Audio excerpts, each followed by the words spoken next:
네, 이제 클라우드 인프라스트럭처 서비스 구성에 대해서 진행하도록 하겠습니다.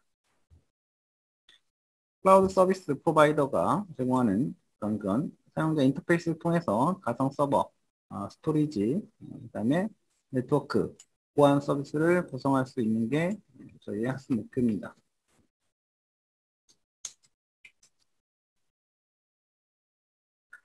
먼저 가상 서버를 구축하는 것들을 한번 할 거고 우리는 아마존 웹 서비스를 이용을 해서 진행하도록 할 겁니다.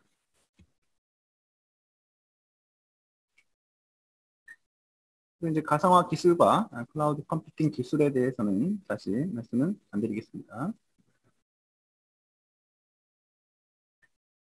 가상화 이전과 가상화 이후만 간단하게 보시면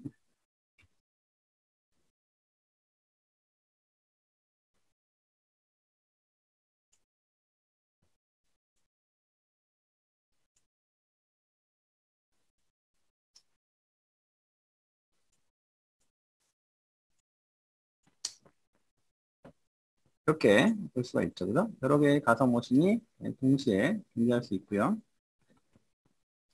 각각 다른 운영체제 환경을 구성해서 다양한 서비스를 구현하는 게 가능합니다. 이를 통해서 각각의 물리적인 서버를 필요한 만큼만 나누어서 제공하는 게 가능해졌고, 기업은 어떤 별도의 남는 어떤 유유 자원을 제거해서 효율적인 운영이 가능하게 되었습니다. 가상화 기술은 호스트 형태와 타입 2라고 하죠. 하이퍼바이저 형태, 타입 1의 두 가지 형태가 있다라고 했죠. 그리고 게스트 운영 체제의 수정 유무에 따라서 전가상화와 반가상화로 나뉜다라고 했습니다.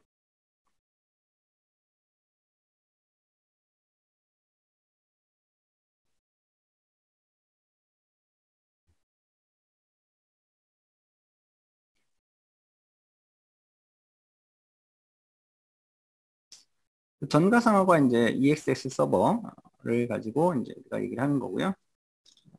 바이메탈 형태로 해서 이제 베어메탈, 바이메탈의 베어메탈 형태로 해서 하는.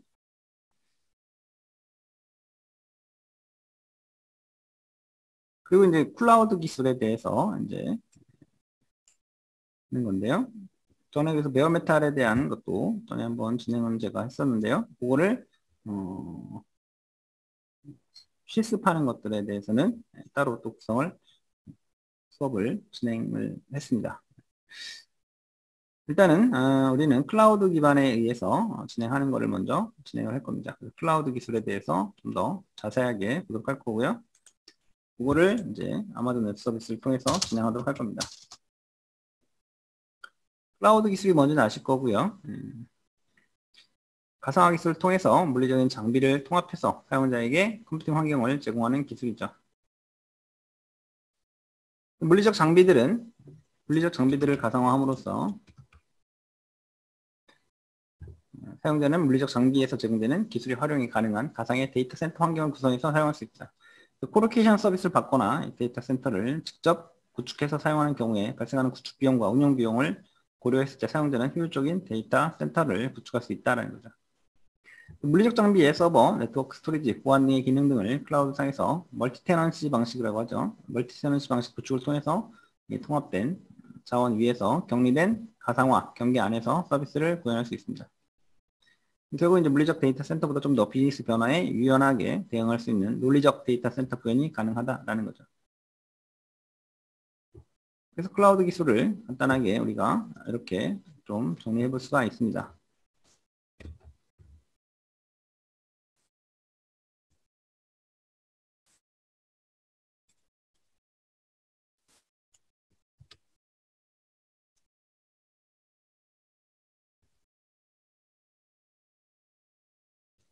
가상화 영역이죠.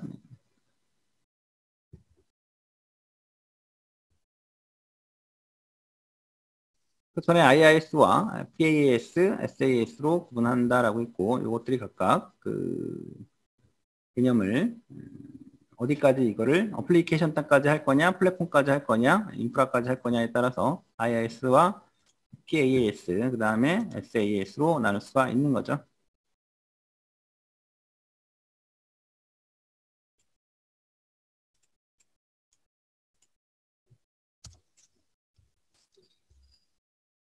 또 이제 가장 많이 쓰는 게 아마존 웹 서비스이기 때문에 운영 서버로서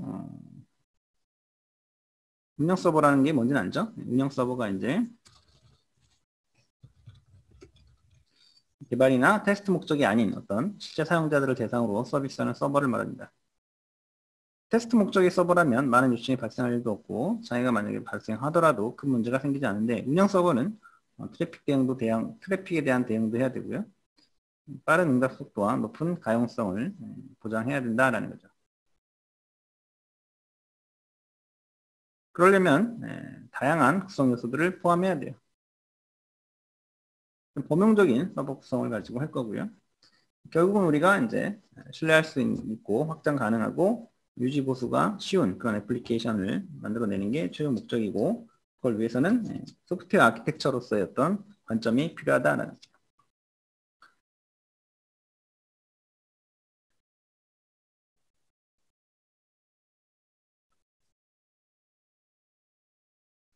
소프트웨어 아키텍처는 이런 어떤 위치에 있어요.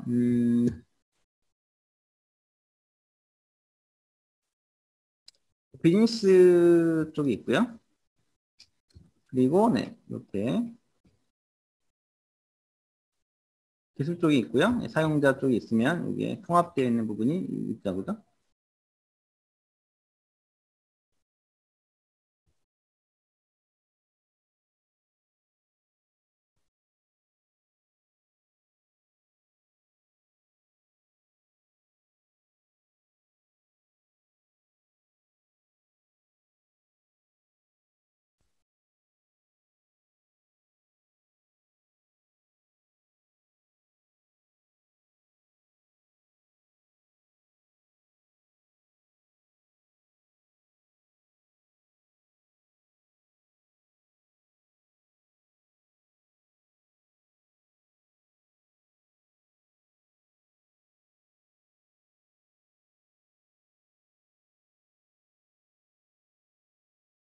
이 부분이 이제 결합된 부분인데요. 이 부분에 이제 있습니다.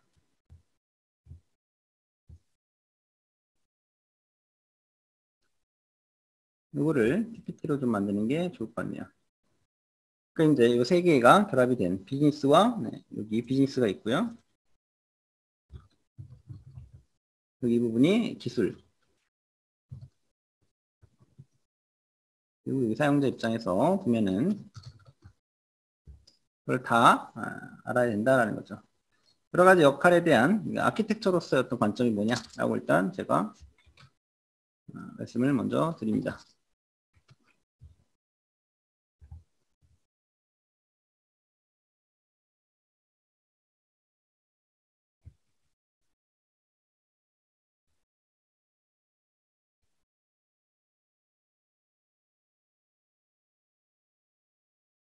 이 아키텍처가 이 소프트웨어가 언제 어떻게 전달되는지 결정하는 사람인데 비즈니스 목표에 부합되도록 만들어야 되죠. 그러니까 클라우드 기술을 어느 정도 다 이해한 상태에서 여러 가지 사용자의 요구라든가 기술적인 요구라든가 이런 아키텍트 입장에서 좀 바라볼 수 있는 그런 비즈니스와 다 같이 협업해서 기술과 이제 통합적인 그런 관점에서 어떤 바라봐야 된다라는 게 바로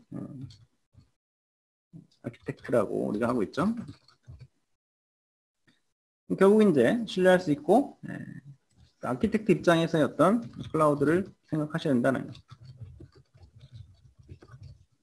그러다 보니까 뭐 아마존 웹 서비스라든가 이런 것들이 훨씬 효과적인 지금 클라우드 기술로 적용을 받고 있는 거죠. 결국 이제 앞으로 이제 우리가 계산 중심의 어떤 그런 애플리케이션이냐 아니면 데이터 중심의 애플리케이션이냐 이렇게 좀 정리를 해보셔야 될 것 같아요. 결국 이제 앞으로 데이터 양, 데이터 복잡도, 데이터 변화 속도 이런 거를 더 중요시하게 갈 거고요.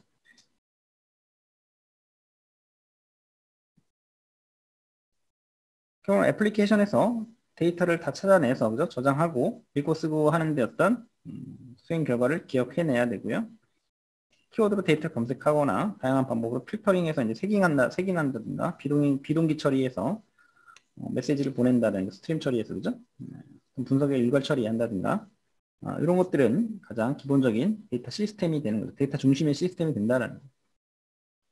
그러기 위해서 이제 아키텍트로서의 어떤 바라보는 입장을 적절히 AWS에서 녹여내서 구축을 해야지만 클라우드 기술에 대한 전반적인 큰 흐름을 이해를 하고 있다라고 우리가 얘기를 할 수가 있어요.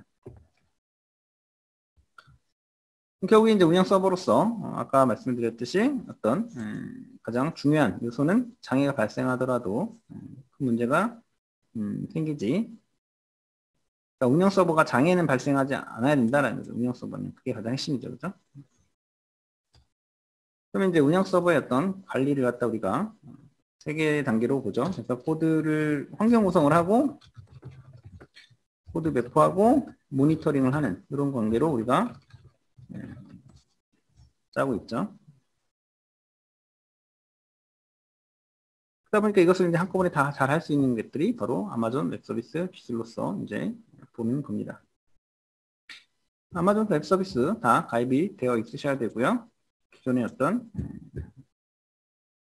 뭐 가입되어 있으신 분도 있으실 거고요. 그래서 한번 AWS라고 쳐 들어가시면 될 거고요.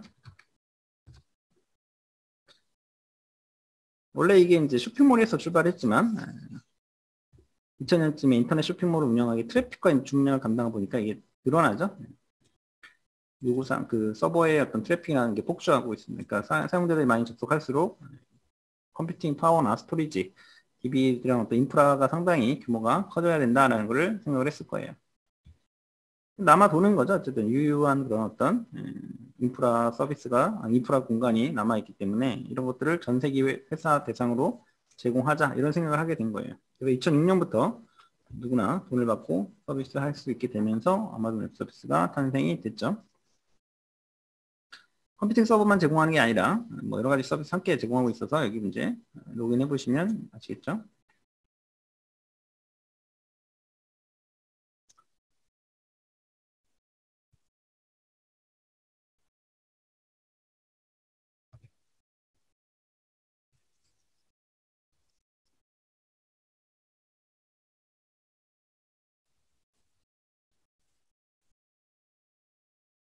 계정 가입과 이런 것들은 뭐 생략을 하겠습니다.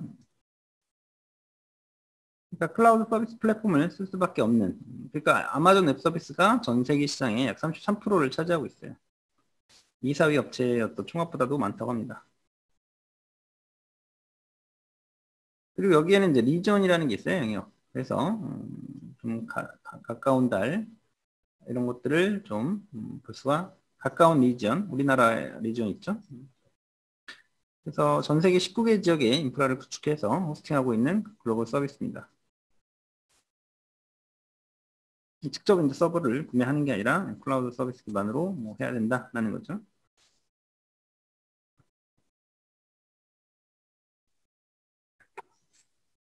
회원 가입하시고 무료로 서비스를 1년간 아마 쓰게끔 할 수가 있을 겁니다.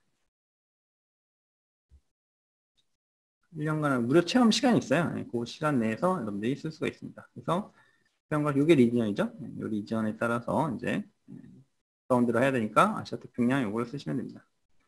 5월 750시간의 사용량을 무료로 제공하고 있기 때문에 그걸 뛰어넘은 초과량에 대해서만 비용을 청구합니다.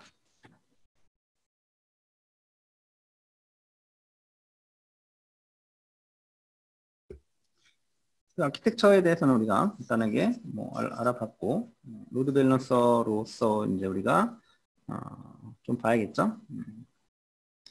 당연히 클라이언트와 서버 안에 로드 밸런서가 있어야 되고요. 분산을 시켜야 된다는 거죠. S 단위의 로드 밸런서가 이제 우리가 요즘에 많이 들어가는 그런 베이스 방식이고요.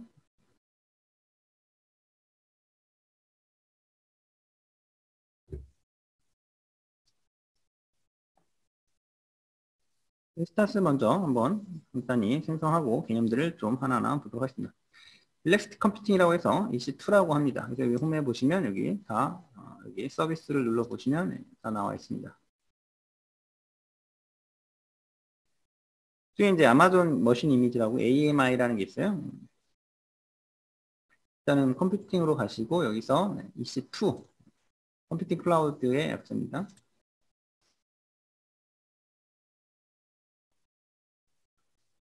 여기서 이제 AMI가 있고요. 인스턴스 일단 만들어야 되죠, 그죠? 인스턴스 만들어야 되니까 여기에서 서울 리전으로 선택하신 다음에 여기서 EC2를 누르시고 여기서 인스턴스 시작을 누르시면 됩니다.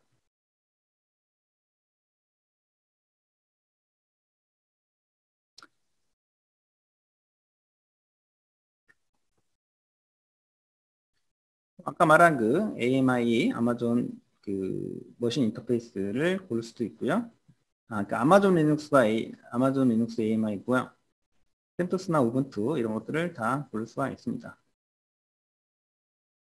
여기서는 우리가 아마존 리눅스 요거를 선택을 하시면 되고요. 이렇게 그죠? 이 프리티어를 고르셔야 됩니다. 이 센터스를 기반으로 해서 튜닝한 거예요. 아마존 웹서비스에 맞게 튜닝한 게 바로 아마존 리눅스입니다. 아마존 리눅스의 SSD 볼륨 타입으로 해서 하고요. 그리고 네, 이 하드웨어 볼륨, 하드웨어 버추얼 머신이죠.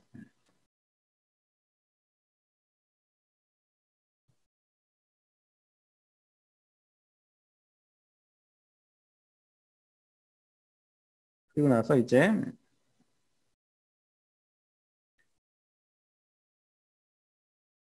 요 인스턴스용은 T2 마이크로입니다. 이걸 이용을 비교해 보시면 뭐 인스턴스 유형에 대해서 쭉 나와 있습니다.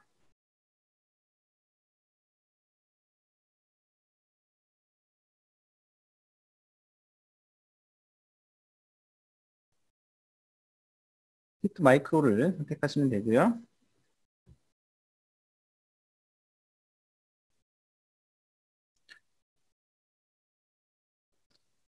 이걸 이제 세부 정보로 인스턴스를 또 뭐 해볼 수가 있는데요.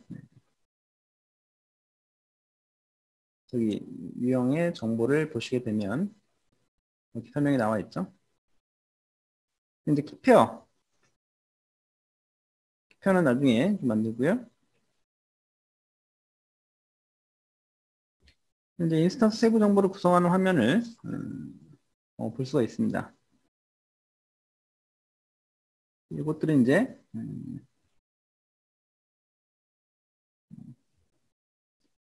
방식이 여러 가지예요. 여기서 이제 해도 되고 여기서 이제 소프트웨어 이미지를 이제 여기 최근 사용 더 많은 AM이 찾아보기 있죠. 여기서 눌러서 이제 하시면 됩니다. 대부분 요거 아니면 요거를 씁니다. 요거와 요거의 차이는 커널 버전의 차이고요.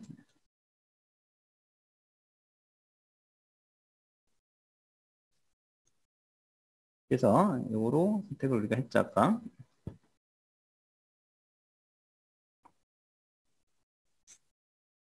64비트로 하시고요. 인스턴트 유형 T2 마이크로로 하시고요.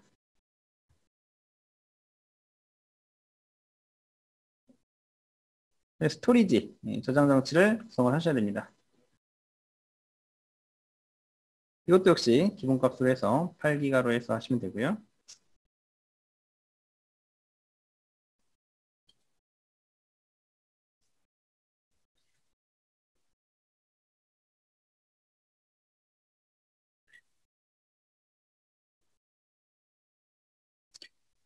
인스턴스 이름을 좀 분류하기 위해서 이 태그를 갖다가 지정을 해주셔야 돼요. 그래서 많아지기 때문에 이걸 갖다가 이제 연습이다 라고 해서 그냥 EX 인스턴스로 뭐 입력하시면 됩니다.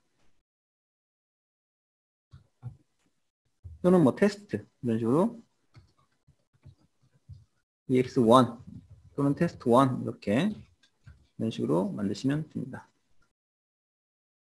이제 보안 그룹을 눌러 보시면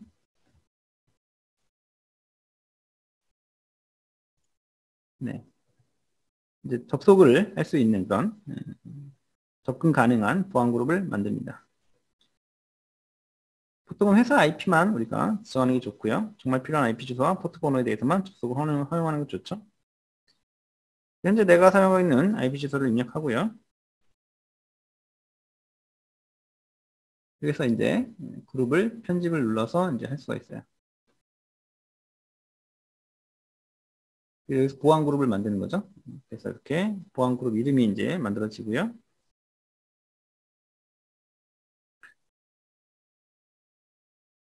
시큐어 쉘 형태로 다 대부분 안전하게 시큐어로 이제 하는 거죠.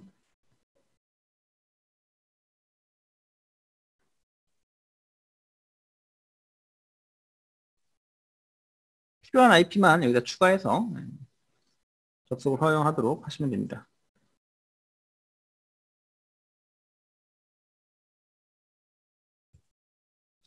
내 IP를 갖다가 추가하게 되면 그 현재 IP 주소가 입력이 되고 있죠.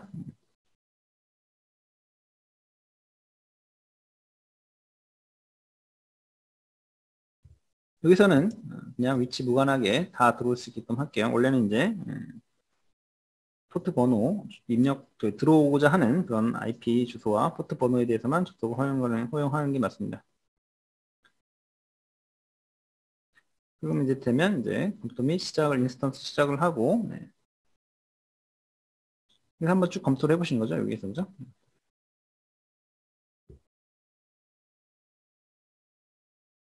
그리고 나서 이제 인스턴스 시작을 하시면 됩니다.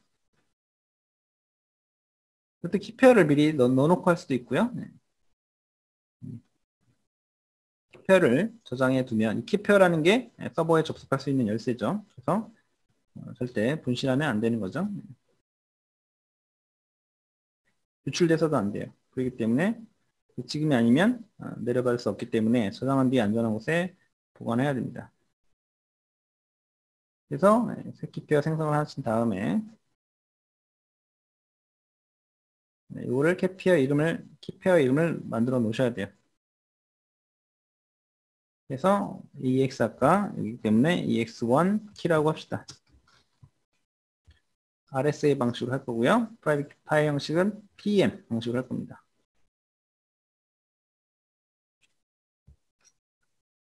그리고 요거에 대해서 이제 생성하는 거에 대해서 이제 생성을 하면 여기 나와 있고요. 요거를 어디다가 잘 저장을 해 놓으셔야 됩니다. D 드라이브에 저는 EX에 AWS에다가 저장을 해 놓겠습니다.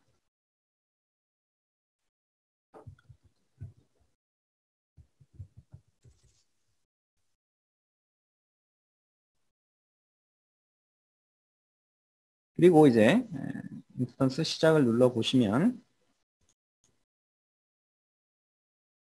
성공적으로 인스턴스가 시작이 됐고요.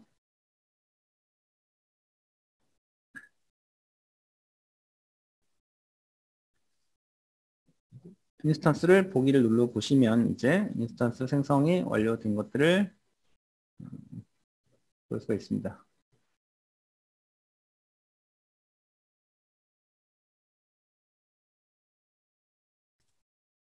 네, 이렇게 됐고 이제 실행 중으로 뜨죠. 네.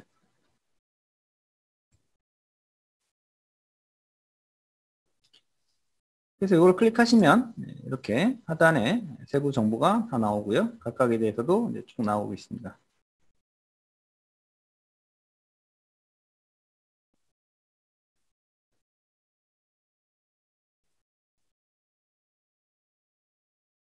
여기 DNS와 네트워킹 쪽을 보시게 되면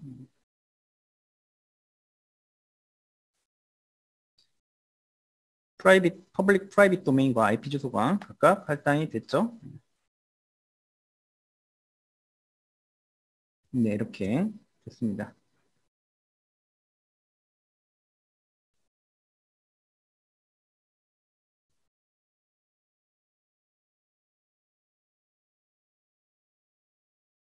이 도메인과 IP는 별도로 설정하지 않으면 우리가 인스턴스가 꺼질 때 사라지고 다시 켜지면 새로 할당을 받습니다. 이걸 사용하지 않으면 잠시 꺼두는 게 좋습니다. 꺼두기 위해서는 중지를 누르시면 되죠. 여기에서 인스턴스 상태에 중지를 누르시면 됩니다. 종료는 완전히 삭제하는 거기 때문에 좋고 종료는 복구할 방법이 없으니까 중지만 해놓으시면 요금은 나가지가 않습니다. 항상 이렇게 뭐 하고 중지를 하는 그 연습을 해 놓으셔야 됩니다. 그럼 일단 중지 씻다가 또 다시 가동하면서 하는 방식으로 하도록 하겠습니다. 좀 쉬었다 하겠습니다.